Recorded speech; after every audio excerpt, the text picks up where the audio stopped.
Hello. The single biggest challenge I work on with my clients is self-belief and self-confidence. Indeed, when I started working with my coach, that was the one key area that we worked on together to build my self-confidence and prevent those self-limiting beliefs. I actually didn't even know what self-limiting beliefs were up until that stage. And this internal narrative that we have in our head controls so much of our lives. It stops us from doing so many things. And when you see a confident person, that does not come natural to them. They weren't born with that confidence. That is the culmination of years of saying yes to things, working on their confidence, and ignoring what other people think, doing it regardless of the outcome. So say, for example, you have a job interview coming up and you're thinking, oh my God, what are these people going to think of me? And this panel of people that are on the interview panel, what are they going to think of me? I'm going to make a fool of myself. Even if I get the job, they'll look back and remember the answers that I gave and they'll laugh. Then they'll also, if you're being asked to do a talk, you'll think, well, what are the audience going to think of me? I'm going to make a fool of myself. Same sort of thing. If you're asked or you decide to do a live Facebook video, what are my friends going to think of me? What are my family going to think of me? And I remember the first time I did my first Facebook Live, my knees were knocking for about an hour afterwards.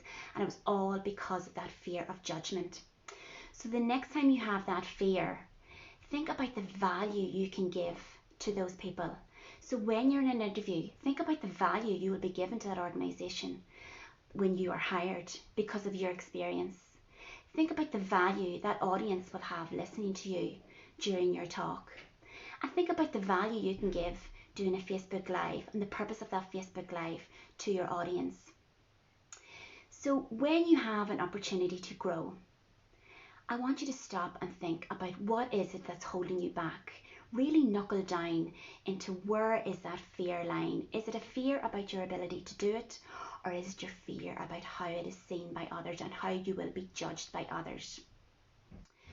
So if you can really master ignoring the judgment, you will not need lots of the other techniques that I teach whenever it comes to self-confidence and self-belief, because that is really key. If you can master that, your confidence is going to come along with it. So this is the one technique that I would teach clients. And when you master it, it is so freeing. It's like a big weight is lifted off your shoulder and you feel, right, now I can get on with my life. I don't care what other people think. In fact, what they think is none of my business, because I am number one and I need to look after me, live the best life I can live. And I need to take those steps to move me forward into that growth zone, out of that comfort zone, without thinking of the consequences, success or failure, and without thinking about what other people think. If you do succeed, if you don't succeed. So I will be doing more videos actually on some of the other techniques that I use on helping improve your self-confidence and your self-belief. But for now, I thought that was a big enough chunk to take forward. So the next time you're offered an opportunity, think about what is the real reason that you are holding yourself back. If it's a fear of judgment, then get over it. I'm afraid that's the only thing you have to do in order to move yourself forward. Take action.